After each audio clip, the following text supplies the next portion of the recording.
I'm the Education Program Manager here at CPW. Thank you all for joining us for our weekly Meet the Artist series. Everything all right? Thank you all for joining us for our Meet the Artist series, which we host each week. This series is made possible by a generous grant from the Arnold and Augusta Newman Foundation, so thank you. Allows us to keep this free, toss our artists a little bit of money, and provide some snacks, so thank you.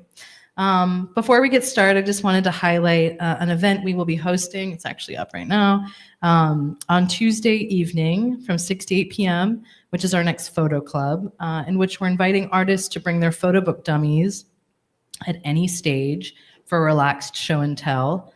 Whether you're just beginning, halfway through, or nearing the finish line, we'd love to see what you're working on. Participants can share their process, ask for feedback, or simply enjoy the chance to connect with fellow bookmakers. If you don't have a book, we would love for you to come too. We know that you would have something to add as well. So again, that's this Tuesday from 6 to 8, and we'll be meeting upstairs in the library, and we'll close the evening with a guided tour of our new book press led by artist and press operator Jackson Harden. So without further ado, I will turn our attention to tonight's presenting artist, Richard Beaven, who is based in the Hudson Valley of New York, where he works on commissioned stories and self-initiated portrait series. His long-term approach is to create a sense of place and spirit by documenting the people, communities, and cultures around him. Beaven's photographs have been featured in the New York Times, The Guardian, The Observer, The Wall Street Journal, The Washington Post, NBC News, NPR, Politico, and BBC News. They have been exhibited at the National Portrait Gallery, the International Center for Photography, and Head-On Photo Festival in Sydney.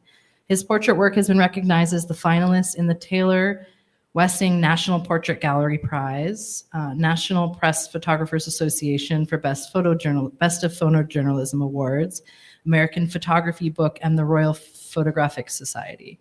In 2020, Beaven received a furthermore grant for his first book, All of Us, Portraits of an American Bicentennial, which I believe has copies over here for sale. So after the talk, if you want to get one, maybe he'll sign it. Without further ado, let's give Richard a warm welcome. Thank you.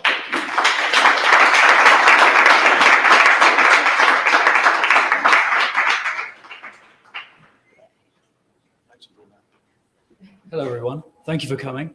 Can you hear me all right? Yeah. Okay, cool. Thank you very much for that introduction, Sarah, and thanks to everybody at CPW. I do want to take a moment just to recognize what CPW are doing here, because I remember back maybe 2008, 2009 when CPW was in Woodstock, and I did a couple of workshops there, and we used to go and visit, and since then it's really been an amazing journey for them and being in this building. And I just want to say thank you to everybody who works at CPW for making that journey happen, and also for the fact that you can walk in this building pretty much any time that they're open and get a warm welcome and a helping hand. So I really appreciate that. Thank you. All right, well, let's move on to tonight. It's really lovely to see some new faces here and also some quite familiar faces. So I guess my job is to try and bring something a little bit new to everybody. And I'm going to start by just giving you a little bit of context, because obviously how does somebody who sounds like this get to stand here? Just to give you a brief sense of my history and kind of path into photography, if you like. So our family moved here from London about 24 years ago. It was right after 9/11. So, and it didn't take us very long to find the Hudson Valley from where we were in the UK, where we grew up. My wife and I, Mimi, and our kids, Martha and Meg, was quite rural. Many similarities with the Hudson Valley, and so I share that with you because I feel very rooted in Hudson Valley. It definitely is a home and a community that I recognize that we've tried to be a big part of. And you heard in Sarah's introduction that the way I view my work is the work that I do for myself, at least, is very much about trying to find the sort of the little pockets of intrigue for me, and put them all together and sort of do my little bit in the world to try and represent the beating heart of what the Hudson Valley is through the people that are here, through the spirit that's here, the culture that's here. It really is the most amazing place. And I feel slightly impostery standing here because I've been to quite a number of these talks and all the fantastic things that happen here. And I'm very conscious that I'm following in a very long line of illustrious and storied, art college students, professors, MFA qualifications, et cetera, and I don't have any of that. And so in a way, I guess my path here is slightly unconventional, although not through lack of trying, which I'm going to describe to you. I feel like everything that has been in my life, everything that you're going to see, has really led me to this point. So I think that's all sort of imbued in the work in some way.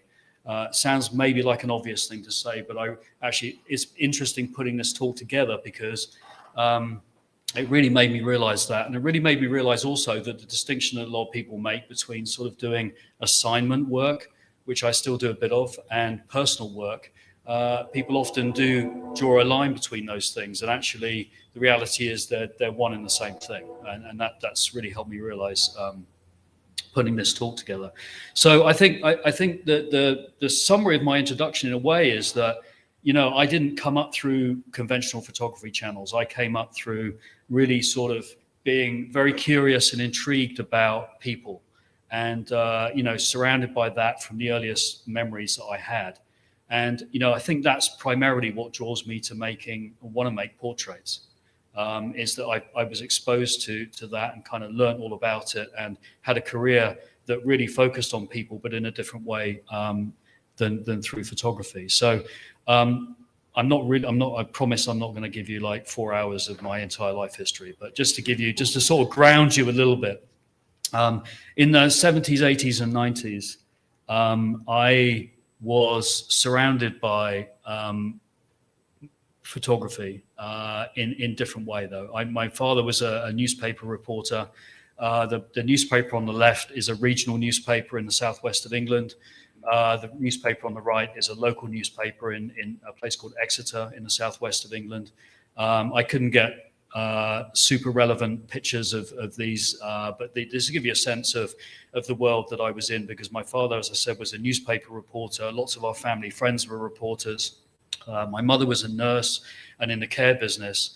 So really, our entire lives were all about kind of hearing about other people's lives and looking at other people's lives. And I think that really kind of set me on this path. And there were no photo books in my house.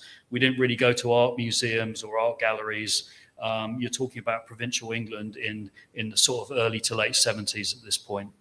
So I didn't really get exposed to photography until I went to school, and that story is not unusual. A lot of people stand here and say that, but when I was 11 or 12, I went to school with a big marmalade tin that we had finished, like this round, and we made a pinhole camera. And from that moment, I was in the darkroom. I made a print of our sports field. Unfortunately, I don't have it still, but that was really the spark that started it for me. And my father left our family when I was 11 years old. And when I was 12, 13, my stepfather came on the scene. And my stepfather had basically started to work a lot more in photographing weddings and photographing for press titles like the ones that you see in front of you now. And so it was a very fortunate sort of confluence of things for me, because the spark had really ignited for me in photography at school. And I was given a camera for birthday, Christmas. I was then given a better camera kind of a couple of years later than that. But I also helped build 2 darkrooms. And I worked in the darkroom a lot. We had a black and white darkroom we used for the press work. We also had a color darkroom. So I was exposed to a lot of the principles and a lot of the, from the ground up, building darkrooms and working in them from a pretty young age, all the way up until around about 18, when I went to what we call college in England, which is 16 years to 18 years old. So it's like the last 2 of high school here. And in the UK, you specialize a little bit more. I specialized in geography, environmental studies, and communication studies.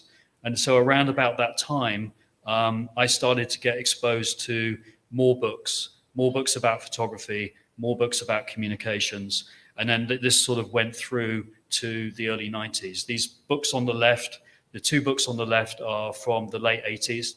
Don McCullin, probably the first book that I read that I realized that you know, photography could be such a career, could be something, even though I'd been surrounded by newspapers and press people, that photography could really be something that you could dedicate your life to. And the book in the middle is the first book I actually ever bought by a British photographer called Faye Godwin, who was very passionate about walking, about the British countryside and about saving the British countryside for the British people. So was very against you know, some of the things the military were doing, the government were doing, closing down, making private lands so that people couldn't walk on them, etc. So that was the first time that really I got my head around the fact that photography could be used for some form of activism, actually making change. Don McCullin had incidentally talked about the fact that for all the work he's done, nothing's changed and we still have wars. I don't quite agree with that, but certainly in Faye Godwin's case, she was very successful in bringing about change. The book on the right, I'm slightly obsessed with. I tell everybody about it, including some people in this room. You can buy it for like $2 on eBay or something. But this book I used when I was studying communications, and the sort of nuggets that are in there are things like 2/3 to 80% of communication is nonverbal. So again, I've really filled myself up with this information and really got very, very interested in how people work, how people tick, what makes them tick. And I applied to one basically university level, college level course in the UK. This is not my picture, of course. This is a picture from a photography magazine. This is a very storied course at a place called Newport in South Wales, where a lot of quite known press people came through the ranks and studied. I applied when I was 17. I was very, very, very passionate about getting a place there. I went to an interview, and the short story is I think I had the hair for the course. They said to me that the pictures were kind of okay. They might have done the trick. But the thing I definitely didn't have was the life experience. And they said, we often have people come back when they're later in their 20s, because the sort of work they were doing was quite, you know, it was back in the day, it was long form press work, and you needed a point of view on life. And I didn't have a point of view on life that was required. And to be honest, I don't think anybody in my family went near me for about a week after I got the letter saying I didn't get a place. But now I reflect on it, it was absolutely the right decision that they made. And I think that, you know, I reflect on that, and really this is a sort of pivot point in what I'm saying this evening, is that, you know, I basically went from here and I found a life and I found a point of view and I found things that I got passionate about and I wanted to spend time with and document. And so, you know, out of something that was crushing came something that was very positive for me. So, believe it or not, then I went on a career in advertising. I didn't get on this course. I didn't apply to any others because it was the only one I wanted to do. And I studied in a place called Bristol. I studied advertising. Yes, such a thing is possible, that you can study advertising. So I'm going to sort of jump now a little bit to just show you some pictures that I was making while I was in the early stages of that career. So it's not like I gave up photography.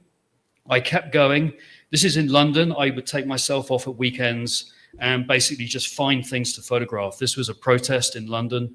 And I'm just sharing a few frames with you because for myself, I see some of the work that I do now back in these frames that were made quite a long time ago. So this was in London. This was also in London.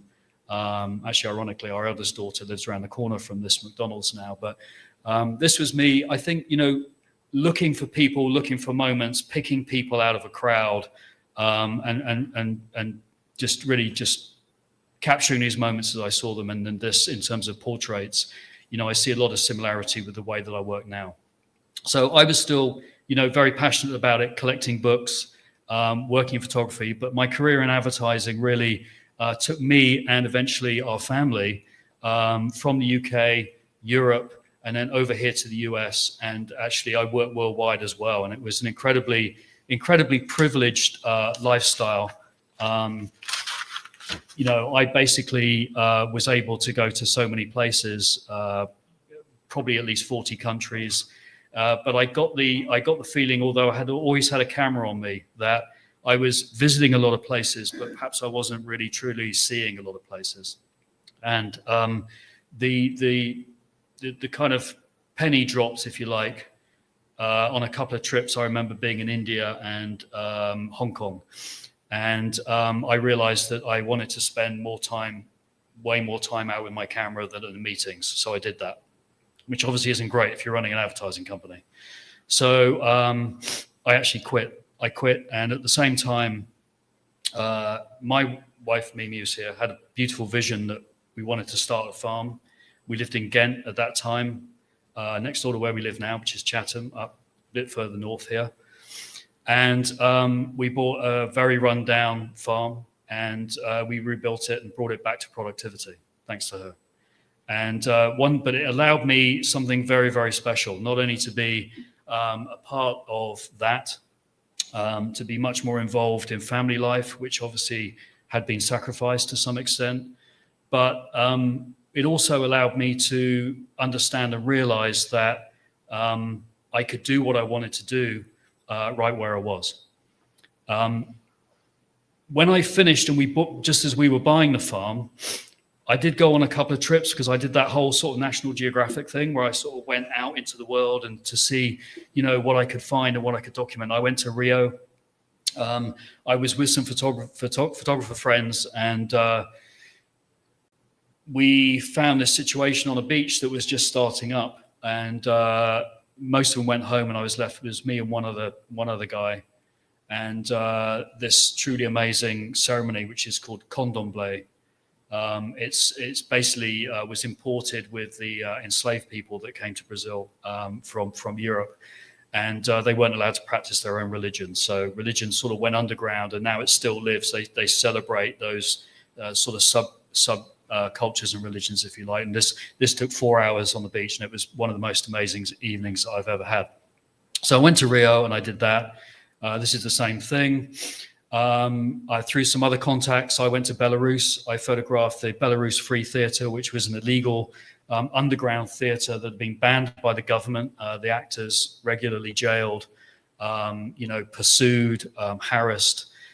So basically the audience would find out a few minutes beforehand when the performance would be, and they would gather in certain spots, and the actors had rehearsed, and they would perform shows that were sort of very sort of anti-establishment, anti-government. So, and this theatre still exists today. The founders of it live in exile in London, but I was able to make a series of portraits of some of the actors as well as some of the scenes around it. And then really just harking back to my heritage a little bit in rural England, and also the idea of where we were with the farm and in the Hudson Valley. I started a series which I called Angusman, which is on my website, which is essentially about the headwinds that small family farms face. It's really a terrifically challenging situation.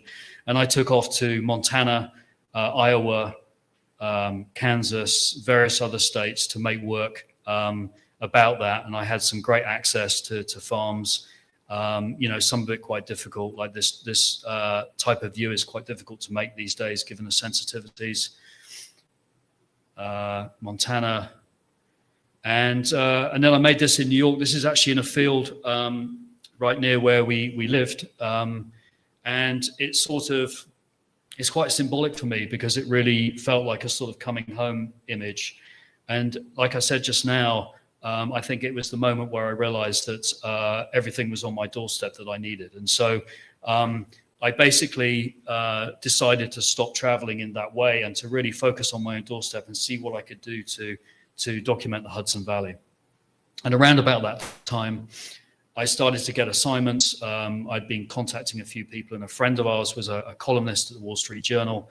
And I did a job with him, and that just kind of led to a path that really has been going ever since. So we're now talking about the last 12 to 13 years.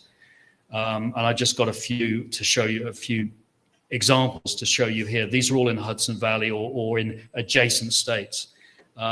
This is actually around here. Spent a couple of days on the Hudson River with the Coast Guard, breaking ice, because most of the heating oil in this country actually goes up and down the Hudson River at some point. So that was with the Wall Street Journal. Culinary Institute, which is just around the corner as well. These newspapers, Wall Street Journal and the Times, had 4-page sections a number of days a week that they would have just for the greater New York area. So there was a lot of content to fill, and it created a lot of opportunity. It's Wallkill Prison, men's program where they used horses for rehabilitation. This was a very tragic story that I did for The Guardian up in Hoosick Falls. A dreadful chemical company had been poisoning the ground for at least 20 years and had obviously denied. The state had denied. But what had been happening is that the families there had realized that the poison was not only going into their own systems, but was being passed into their kids through breast milk. And testing was denied, and eventually they got tests done in Canada, and it proved the point. And I think actually last year that case was solved in favor of the residents. But this story, this mother and child, very affected by that situation, and so it was a very meaningful story to do, and I'm glad that they have some form of justice eventually. Ellsworth Kelly, who lives in the town that I now live in, Chatham, Spencertown, kind of similar things. I photographed him a couple of months before he passed away. Artists have something called a catalogue raisonné, I hope I'm saying that correctly, that typically appears after their passing and really is a catalogue of their work throughout their life. If you're familiar with Ellsworth Kelly's work, he's very precise. I think that's an understatement of the century. And he wanted to control his own catalogue. So he did that, and that's what you see here. And this is him looking through it. A great privilege to photograph a man of this stature, an artist of this stature. And really, it was one of my favorite shoots, I think, ever. This gentleman is called Kevin. I believe it's 2023, the overturning of Roe versus Wade. The New York Times were doing a story featuring men around the country who had experiences with abortion in terms of obviously their partners, etc. And I was very happy I made this portrait near Albany, and this was the lead photograph for the story. Again, an amazing story this guy had, and a privilege to photograph him. This is the Shillito family. I photographed for the Wall Street Journal. They practice extreme thrifting. That kind of speaks for itself. They really did, though. There were some extraordinary measures. They're a family of 11, so the mother and the father and 9 kids. This was a lesson to me in sticking around and seeing what happens even when the thing's meant to be over, because this wasn't a setup, this shot. I was actually leaving, and the light was nice, and they just fell into place, saying goodbye to me on the doorstep. And that's how this picture was made. And they actually asked me to, John, this is for you, they asked me to do one of their daughter's weddings, and I declined gracefully. But anyway, this was, it was really an amazing experience to meet them and just hear some of the measures that they go to. Kathy Hochul, I'm not a big fan of photographing politicians. I have photographed Cuomo as well. This was shortly after he went and she arrived. And it's very difficult. I'm sure a number of you know this already, to photograph politicians because of the staging, because how stiff they are. So typically you're trying to find moments in between. And not that I'm trying to make a comparison between these two individuals, but just going back to what I told you about behavior and people and symbolism.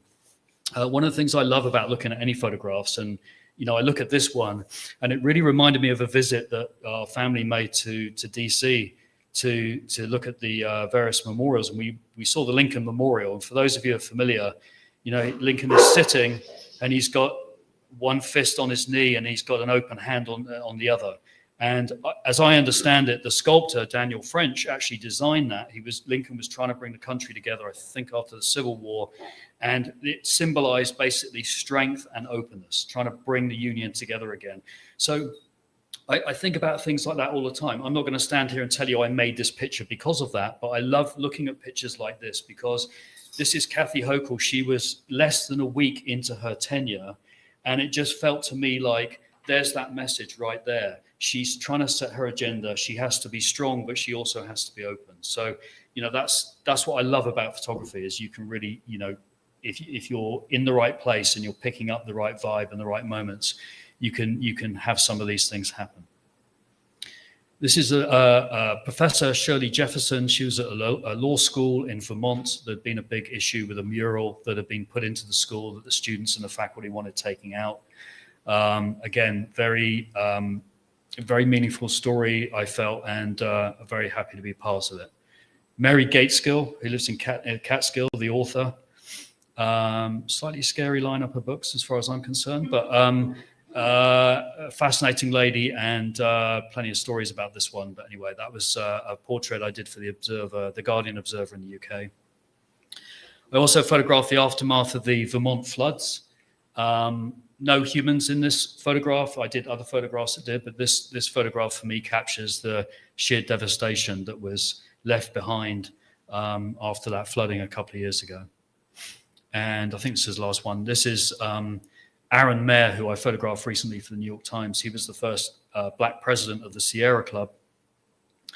And he's become very outspoken about, he's no longer with the club, but he's become very outspoken about the direction of the club in the last few years. And there was a story that ran about that. So again, very happy to be called on that one. So just some examples. For assignment work, portraits is really the bread and butter of that work. Many of you will know that. And so I feel like it really lends itself to what I can bring. And this type of work isn't every day. It's not even every week, but I'm happy to do it when the chance arises. So I'm going to show you now. I'm going to check the time first, actually. Thank you. I'm going to show you two and a half series of work that I haven't aired for a while. Some of you may be familiar with it, but I just wanted to sort of bring it out again because I think, again, it captures, I know the point of this is meet the artist. So I wanted to really say, I think this is really at the heart of the work that I do and the way that I do it. And I'm very happy for you to be meeting me. Thank you for coming again. But also I'm very happy to meet you through your questions. So if you have questions, feel free to throw them out or you can contact me afterwards by all means. So I don't know if he's here or not, but Alan Koppel, who comes here a lot, had talked about in a talk he did last year, I believe, about some work he did around Trump signs. And I also did similar work. And like him, I started out with a much more broader mind than that. I started out seeing signs and wanting to basically photograph the people that are behind the signs. So for me, it wasn't about the yard signs. It was about the people behind them. And what I was seeing was a sort of great American sort of folk art tradition, great tradition of protest. And I just wanted to get behind the skin of it. But I only found one for Hillary Clinton. The rest were all Trump signs. So this became about Trump.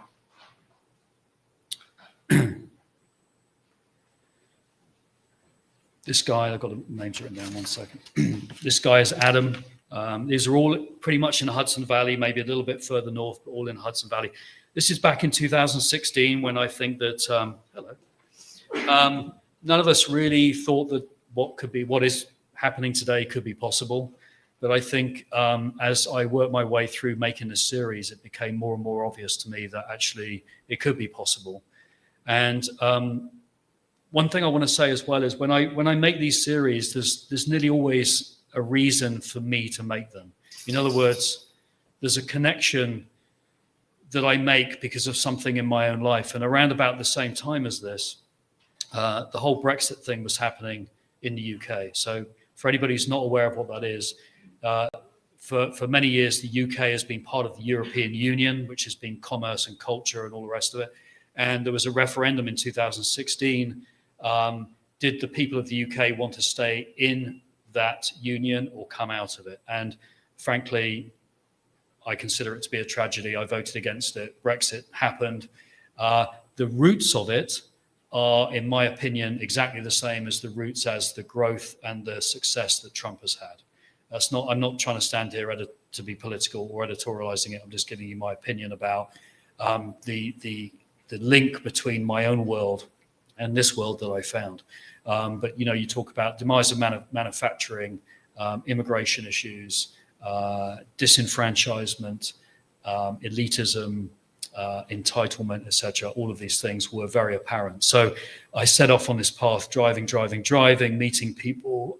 People often have questions about how I did that. I knocked on doors, I drove down driveways, I sent emails, I left letters in mailboxes, etc., etc. So there was a huge amount of work. And when people say that quite often in these projects, photography is only 20% of it, I totally agree, because there's a huge amount of legwork that's involved in getting to this point.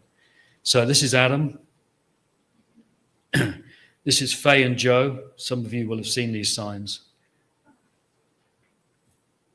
This is Lex. Trump 16, Hillary equals jail. This is Bill. And I should say also that I had very frank conversations with the people that I photographed. If they asked me if I was in favor of Trump or what was happening, I'd be very honest with them. And I think that honesty actually really got me a long way. And it was a really rich lesson for me to learn in making these types of series. This is Bear.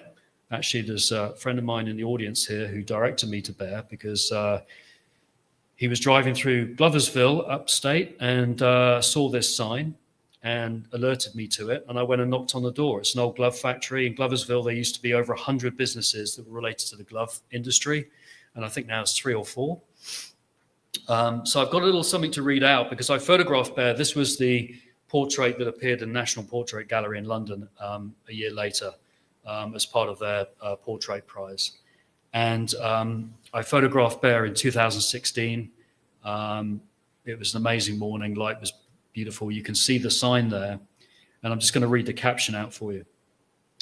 Bear Brando, Gloversville, New York, October the 5th, 2016. Sign built in August 2016 with sheets and spray paint. Bear sewed this together himself, having learned how to use a sewing machine on YouTube. A veteran, age 57, who has been working since the age of 14. The sign contains the letters WPFT, which stands for Working People for Trump, a group he started on Facebook. So it was really an incredible experience meeting Bear. And in fact, now I'm on my 9th year of photographing Bear. I go back there once or twice a year. And I photograph him and we have very candid conversations. We are at kind of polar opposites politically, but he appreciates the candor and the honesty. And I appreciate him making time for me. So he's still appearing in some of my work. And that was all due to a friend of mine who spotted this in Gloversville, and I followed it. So, you know, sources come from everywhere. This is Kevin. This is Joe and Anne Marie. They live their life by something called, I believe it's the King James Bible, a very specific way of living that doesn't really recognize a lot of the laws here. And a lot of these signs were built. This one says, defeat the Antichrist, crooked liar, Hillary, vote Trump. A lot of these signs were made in response to their own yard signs being stolen or defaced. And that was probably 4 or 5 of the portraits that you see here were made for that reason. This is Anthony. This is Peggy. She had her sign stolen. She didn't want to be photographed, actually. And eventually she agreed. We had a lovely conversation about it, and she agreed if it could be done in this way. And it actually is one of my favorites in the series. But she was very concerned about her country and had a very strong feeling about Trump being elected. This guy's called Rich. He's since passed away. Actually, CPW made me a lovely print that I made of him, which I'll show you in a second, for somebody in the town who asked me. He made his own sign there because he was waiting for the yard signs to arrive. So what I did, this was 2016. What I did in 2017 is I went back and I photographed some of these individuals. My computer's not caught up. Hang on. There we go. I photographed some of these people a year later and asked them what they thought of the presidency so far. So this is Rich, photographed in a different way. This is probably 8 months into Trump's first presidency. He does scare me a little with some of the things he says. I hope he makes the full term and the grade B+. So I did that for everybody. Photographed Susan again. I photographed Faye again, and I photographed Jay again. And I haven't put them all here, but there's a series here. And it was a really eye-opening thing to be involved in. And I think it was, I look back now and I don't think I could make this work again, put it that way. Okay, on to a different subject. Actually, this was that Sarah referred to some awards that I'd won. I will mention before I move on that this actually was recognized at National Press Photographers Association Awards in 2018. That series, the first series, the color series. With all the editorial contacts that I had at that point, with all the publications I've mentioned, I could not get anybody to publish it. So ironically, it won a prize, but it has never been published. It's literally never been published. One or two of them have been published here or there, but never been published. So moving on to 2018, I started really thinking about how to evolve making of portraits. And I got very into the work of these three photographers, Irving Penn on the left, August Sander in the middle. Anybody on the right-hand side? Yes, thank you. John, you win. Or somebody down there. Mike Disfarmer on the right-hand side, who is a German-born photographer in rural Arkansas. And so, I haven't obviously put the series here, but this is Irving Penn is from a series called Small Trades, which looked at lots of different people in different businesses. August Sandoz doesn't need an introduction, and Mike Disfarmer photographed the people in his village and made a series that way. So I'd been talking to a neighbor of ours at the farm, George, lovely, lovely man, and always up for a good chat. And he showed me a photograph. This is little George in the front, and with his parents and some friends, neighbors, basically, in the town of Ghent. This is right next door to where we had the farm. On the back of the photograph, everybody's name had been put, and he also knew the year. He had the year written down as well. And at that moment, I just felt Ghent was about to have its bicentennial in 2018. And I just thought, there's literally going to be nothing like this for a bicentennial in a town of 5,000 people. There will be nothing, because we're all taking photographs on the phones. They all go in the basement. Nothing's happening. So I wanted to kind of slightly selfishly, but I wanted to step forward and do my bit to try and commemorate the bicentennial through photography. So I set off on that path. I thought I might make 30, 40 portraits across 2018. I just wanted to capture a sense of what was there in Ghent, who the people were. And this was the first portrait I made, Gary Peters. If you shoot a deer anywhere near Ghent, this is the guy you take it to deal with. I'm not a hunter myself, so deal with is about as good as it gets in terms of describing what happens. So I made this one first. And once I'd made this, I was happy with what the approach was. And I set off on 10 months of finding people. Sometimes I'd find the background and then find the people. And sometimes I would knock on doors other people would recommend. And Gary had been in Ghent 13 years. This is Lily. Lily worked at Hawthorne Valley Farm. She'd been in Ghent for 2 years. So you can see what I was starting to do. In the end, I made 276 portraits in 10 months. I shot them all on film. And it was completely consuming. My very patient wife and family were with me all the way, and for which I'm eternally grateful. And the series actually became a book that's over here, All of Us. And so I'm just going to show you a few of those. And if you have any questions, let me know. So this is Lily. She'd been in Ghent 2 years. By the way, in the book, all I did was put the person's name, including the family name, and how many years they'd been in Ghent. The shortest time was 4 days. The longest time was 90 years. And the reason I did that and I didn't expand, because I wanted people to look at the portraits and try and imagine more about these people. So not to answer too many questions, to leave some things open. This is John, 59 years. Jeff, 2 years. Sam, 4 years. Sam was an actor at the Ghent Playhouse. I said to him I'd like to photograph him the minute he's finished his last show, which was on a Sunday afternoon. I arranged to meet him at the back of the Playhouse. He came straight out. The applause was still happening. He came out the door. We made this picture because I wanted him to be in character still, as the Little Mermaid, in case you hadn't guessed. This is Jean, wife of a farmer, a legendary farmer in Ghent who had passed away a couple of months beforehand. You know, the job was pretty easy, to be honest. She came out of her house and she said, "Would you mind if I hold this?" And I said, "No, of course." It's a photograph of her late husband with a cow. And, you know, when people make the job that easy, all you've got to do is find a decent background and get the exposure right, and you're in. So, you know, people were amazing during the course of this. This is Brianna, part of the Mennonite community in Ghent.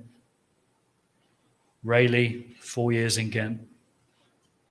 This is Ken. Very moving experience for me. Ken was very, very sick, was entering the final weeks of his life, but insisted on being part of the project because he wanted to be part of the history in Ghent that was being made. Stephen, Stella, Iris. This is Jim, Lauren, Matthew. This is Diego, who worked 14 years in Ghent at an apple orchard. He and his family. The apple orchard is no longer operating. David and Sally. And so that's just a selection. There are 276. I learned a few very, very important things doing this work. First of all, as Mimi and I spoke about a lot when I came back from photographing people, you just cannot judge books by covers. It's absolutely unbelievable, some of the people you meet in this job and their stories, and everybody has one. And one has to approach it, in my opinion, very open-mindedly and really listen. And secondly, the power of community. You know, especially these days, that's how things get sorted. You know, I think we've lost a little bit of faith in a top-down political approach, that ground-up communities are really where the power exists in a lot of cases. COVID was a great example of that. And lastly, we have more in common than separates us. That was absolutely a takeaway for me. You know, and I would actually include that being a learning from the Trump work as well, because people, I understand a lot of people are turned off by that work, and a lot of people are, you know, have very strong views on it. But I will tell you, having spent time speaking to all of those people at some length, I'm talking probably 2 hours at least, that I felt very strong understanding of their problems, appreciation for their problems, let me put it that way. From this work, I moved to basically, because of Brexit, I got myself an Irish passport because my mother's Irish, and I wanted to retain my involvement in Europe, and I wanted to have that, and to make sure that you know, I was able to move freely, but also recognize my own heritage.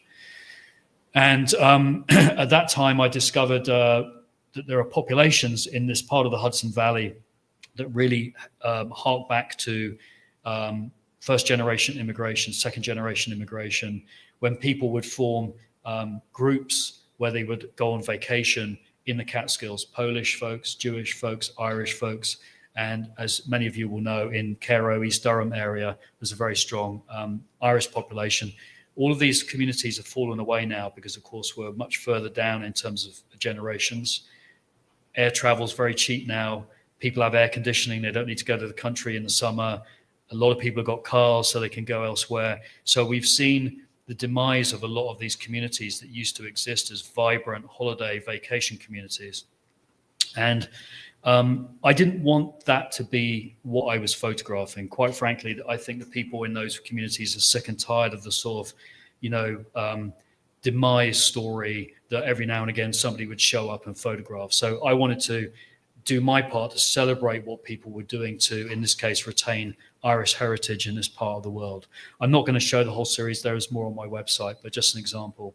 This is Mo, and this is Tom. So that series was happening during COVID. I made about 40 or 50 portraits, and it came to a sort of natural conclusion. And so around about that point and coming out of COVID, just check the time again, coming out of COVID, I wanted to really think about evolving my work. And I really wanted to think about evolving my work away from perhaps such a static approach, but also to evolving my work away from an approach that was sort of a bit like stamp collecting in some ways, where you would know what you wanted and you go out and you'd find it. It was a very intentional way of working. And so basically I signed up for a workshop with a British photographer that some of you will know called Sian Davey. Sian actually didn't come up through photography either. She was a psychiatrist for a long time and came into photography later in her life. And she's well known for photographing very intuitively in her immediate world. And I thought that could actually help me understand myself and my approach and how I could be out in the world without going out into the world and trying to find something specific, to go out in the world and see what the world offered me with my camera. There's a quote I really like. I believe it's Kerouac said, "Something you feel will find its own form." And so I did the workshop, and part of the workshop was to go out in the world after each discussion and to bring stuff back for the following week, photographs. And what happened to me was, on the first occasion that I went out, I found some plates smashed on the roadside that had been written on, and it was obviously part of some sort of disastrous relationship that had broken up. And this took me immediately back to being 11 years old. My father had left the family. We had an incident with smashing plates. I'll leave it at that. But it took me immediately back. And actually from this point, making this work, I didn't feel I was any longer in control. Really, the camera was leading me and I was out in the world. And I can't explain that, but this is what happened. And so I took what had happened and I tried to carry on that sensibility. I was using different cameras because it didn't really matter to me what the camera was. I just needed to make the work, and I would just go out and find work. And it's basically been about 4 years that I've been making that work, and I'm ready to try and manifest it in the world now, which I'm hoping to do next year. I'm working on that. It's all made around where I live and in the Hudson Valley. I'm going to show you a small selection of it. I'm not really used to talking about the work at this point. This is the first time I've really talked about it, which is fine. I'm not talking about that as an emotional challenge. It's more that I hope it's coherent for you. And I'm just showing you a bit of it because I'm trying to just finish up the whole sequence and then find a way of getting it out into the world. So I'm calling it Gone. And this is actually the house where I grew up. So this will be one of the early frames. My mother still lives in this house.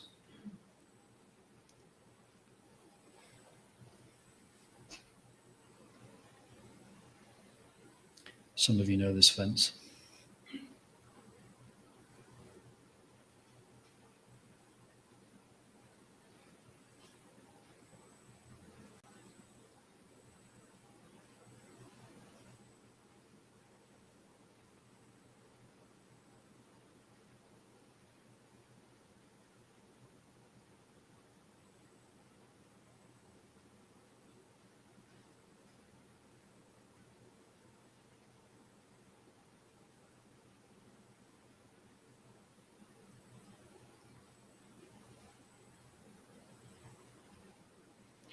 And that's where I'm going to leave it with that series for the moment. So it's very different work for me. I feel it has evolved. One thing I didn't say at the beginning that I wanted to say is that I think I listen to a lot of talks and, soak up a lot of things that are on offer from photography. And I think a lot of the time we talk about evolving as photographers. And I hope that one thing I've been able to communicate is, not coming up through a conventional path in photography. I feel like my story, for me has been about how I've evolved as a human being and how that's come back into my own photography. And I'm looking forward to getting this work out into the world. And I appreciate you listening, and I appreciate you looking, and I'll be very happy to take any questions you have. Thank you.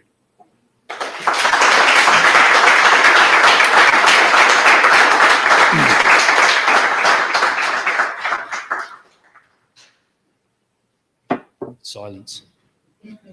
Sorry to end on a slight downer there. I should have maybe switched things around a little bit. Edward. My first question is, do you always work with natural light? Yes. And the second question is, in this photograph, as an example, how many takes do you do? How many takes? Well, in this series here, it was very much looser than previous series. So in this special photograph, how many variations do you take? This one, there's probably 2. Wow. I know, but I mean, we were just out in the woods collecting mushrooms, and there's a frame before. I'm trying to remember. There's a frame before this, which I think he's leaning down. He's slightly obscured because he's leaning down, and then this frame. That's it. What instinct do you rely upon to press the shutter in this moment? I think that's a fantastic question. Thank you. I'm not sure I can answer that. Only because I think that it's something else. I don't know that I can define it. I mean, I know this chap pretty well. I photographed him. He actually is this chap on the left. He's a lovely man. He's very much into he lives very simply, and he's very much into the countryside. It provides for him. He's a trapper. He's a forager, etc., etc. It was just a moment. You can see the light. You can see the situation. I just made the photograph. I'm sorry I don't have a more eloquent answer than that for you, but I mean, that's the honest answer. You know, there isn't a calculation that goes on other than one that says, make the picture now, you know. Thank you. Thank you for the question. So just to carry on from that, John. if all of us work was more the stamp collector, you have a parallel for how you describe it now? I don't. That's a good. I should think of that, shouldn't I? I don't really have an example for it, other than just to explain that really, rather than me leading the camera is leading me in this scenario. Butterfly capture. Maybe butterfly capture. Nice. Still quite intentional though. But yes, yeah.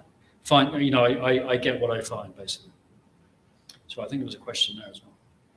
First of all, thank you. It's really a privilege to listen to and learn somebody's journey and to discover a thought process and the emotion behind it. I'm really struck by this last series, the Down series, and this iteration, and what I'm really curious about diptychs that you're showing us here. And given the emotion, the content, and the layout of the diptych, I'm wondering if you're envisioning this as a very intimate viewing experience like the photo book, or if you're envisioning it more in installation like a gallery, and what that would feel like. Thank you very much. I think thus far I've thought about it in book format because it's easy to think about it like that. And I think that it's been super challenging. You know, if you take a look at this. Whilst you know there's potentially some science behind the sequencing, it essentially is, you know, one portrait after the other. And I think it's been I've really enjoyed the challenge of this new work. Trying to think about all the different meanings, because, you know, you can put these things together in infinite ways and the meaning conveyed is very different. And so I thought about it as a photo book because that's been an easy way for me to try and gather the work and think about the edit and the sequence. I think that, I mean, obviously I'd be delighted if I could get to the point of having an exhibition. I think it would be a very different approach, if that makes sense. I would have to sort of wipe the slate clean and rethink how that all works, because I think it would be a very different experience. You know? Thank you. Are you still shooting on film at all? Is this digital? And second part of the question, what was the reason why you chose to shoot on film for that particular series? The both Trump series were film. The Ghent series was film. This Gone is mostly film. There's a few digital, and the film is a combination of 6.7 and 35 millimeter. So it really represented a much broad, like, just pick a camera and whatever worked for the situation. Why did I pick film? I just have I wish I had a clear answer for you. I love using film. I will say, and I will jump on the bandwagon and say that for making portraits, there's a couple of things. Firstly, it slows everything down, which really helped. Sometimes it doesn't. It really helped me. The second thing is that I think that the Trump work was made with a Hasselblad in the first instance, and I just got that and I was excited to use it. I find some limitations with that because square frame, you end up putting everything in the middle, which ironically I then did forget anyway, although I was using a different camera. But I really wanted to use film for the Ghent project because I felt like it fitted the moment. But also when I arrived with people, it's a talking point. These days it's a talking point. And that talking point is crucial minutes and where you're making a connection.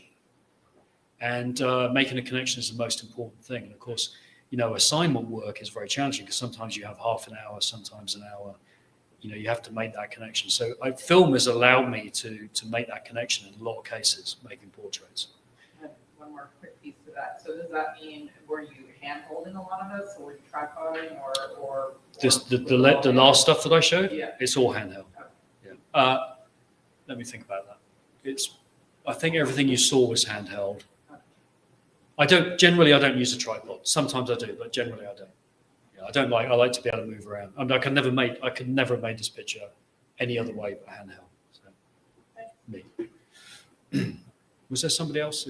I was wondering, obviously this is somewhat autobiographical, and are you trying to tell the full story of your life, or are you trying to tell the feeling you had at 11 that kind of started you being?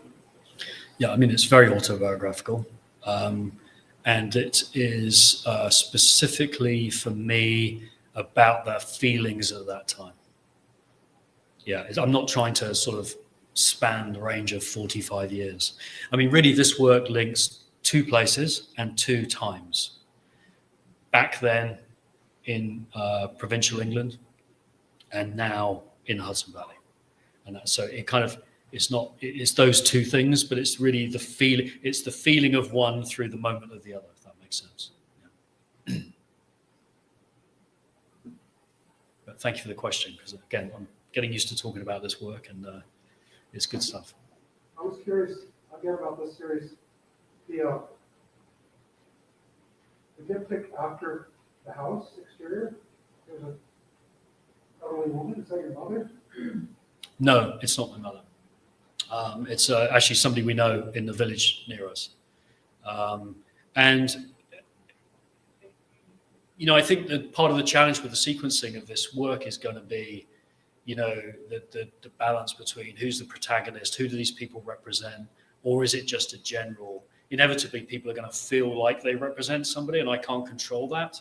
I guess this lady represents my mother in that sense, but I'm not gonna spell that out directly. I think that's going to be, hopefully that comes across in the sequence somehow. Thank you. Chris. So with the doing the portraits, you have a pretty clear objective, and what determines it is essentially your relationship with the subject and how it's lit in the background. With this, it's totally open-ended. So are you having a challenge working such a open-ended kind of concept, and you don't know where you're going necessarily, because it's kind of an emotional ending you're looking for, not something you can see immediately like you can in a good portrait? Yes is a short answer. I think it has been very challenging. It has really had no boundaries. I just go out driving or I go out walking, or I'd see something and go back. I try to remain as open to it as possible. So there's no, it is challenging in that sense, and it's a very different way of working for me, but I've really enjoyed it, and it's taken me 4 years. I've been very fortunate because I've been continuing to work with Sean now and again. And I think having that other eye and that other voice to help you think about what it is you're producing, as well as some of the people around. I mean, there's 4 or 5 people in this room who've seen all of this work, the whole series. And so I'm very grateful for any of that input. I think one has to be very careful about how much you expose the work to other people when you're going along, because I tend to find it really, going back to one of my earliest points, because nonverbal communication is so powerful, you can show somebody something and they don't even need to say anything, and that's feedback, right?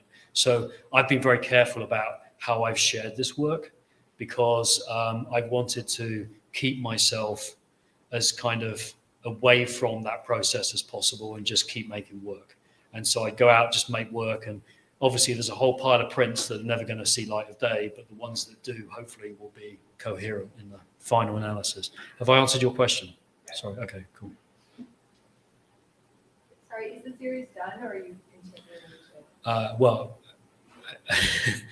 people say you should never say it's done until the book is printed. So with that in mind, yes, I finished photographing. I think that with this work in particular, I've sort of reached emotional capacity, and I'm not saying I was in a state about it at all, but I think you reach a point where you've reached into the well as far as you can go. And at some point you're like, I just need to make this happen now. And so I'm at that point. Did you just mentioned, but is it, were you shooting it knowing you were going to make a book out of the work, or did that influence how you were shooting? No, in the early instance, I was just photographing to photograph. I was photographing actually to try and learn something about myself and about evolving my approach. It's only really been very recently that, as I've started to bring it together, obviously you have to start to bring it together with some idea of what that format is. So I brought it together in the format of a book or a book dummy to help me think about it. So I wasn't really thinking about it being a book. And I wasn't thinking about the Ghent stuff being a book either. That happened 2 years after the event. It's just that this is helping me think about how to structure it because of the challenges of making diptychs or sequencing some of these kind of more emotional photographs. So it's only really recently, but I would obviously like to make a book. So thank you. Thanks for all the questions. Come on Tuesday, I'm sure you're not if you want. Tuesday? Okay. I'd love to see it. All right. Thanks again, everybody. Much appreciated.